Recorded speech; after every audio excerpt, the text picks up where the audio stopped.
L'AES, réécoutons l'actuel Premier ministre de France. Débrancher l'opération Barkhane pendant les opérations de lutte contre le terrorisme, c'était clairement abandonner tout le Mali à une mort, enfin, en tout cas beaucoup de Maliens et de Maliennes à une mort certaine. Et quand on commence à combattre à la place du partenaire et non plus aux côtés du partenaire, vous vous retrouvez dans une situation dans laquelle, si vous débranchez l'opération, vous étiez dans une situation en disant ah ça y est, vous abandonnez le Mali aux groupes terroristes armés, vous allez livrer Bamako aux différents groupes terroristes. Et donc la difficulté que nous avons eue, et ça je crois qu'aussi on peut en dire collectivement, c'est qu'à un moment donné, l'armée française elle a fait complètement le travail à la place des forces armées maliennes. Le Sénégal, par exemple, qui est un pays qui va devenir producteur d'hydrocarbures sous peu, qui va donc être exposé à des risques terroristes importants.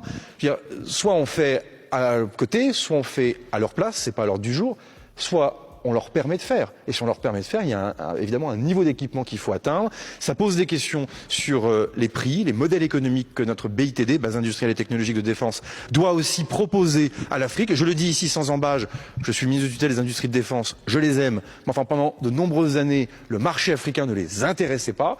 En gros, la France avait remplacé les armées africaines. Le CONU admet que l'armée française a fait le travail à la place de l'armée malienne. Ça veut dire que Barkhane n'était pas un partenariat équilibré, mais une prise en charge complète. Quand une puissance étrangère combat à ta place, tu n'as plus de souveraineté militaire.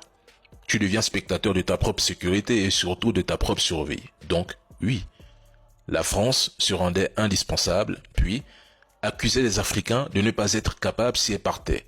Mais c'est ce qu'il a fait en prédisant le chaos au Sahel en 2023. Le CONU dit clairement que pendant des années, les industriels français n'étaient pas intéressés par l'Afrique. C'est lui qui le dit. En gros, les Français ne voulaient pas nous vendre d'armes. Mais en même temps, on nous interdisait d'en acheter ailleurs, précisément en Russie, en Chine et en Turquie. Deux poids, deux mesures. Et quel est le résultat d'une telle pensée? Eh bien, les armées africaines restaient faibles, dépendantes de Barkhane, de la France. C'est-à-dire qu'on te prive d'armes, puis on se pose en sauveur armé. Et le CONU glisse une phrase très révélatrice. Le Sénégal, futur producteur d'hydrocarbures, sera bientôt exposé à des risques terreau-terreau. Donc, le schéma malien risque de se répéter à Dakar. Déstabilisation si le pouvoir ne s'aligne pas, menace terreau-terreau mise en avant, puis intervention militaire justifiée avec derrière des contrats d'armement et un contrôle politique total. La France admet une double logique.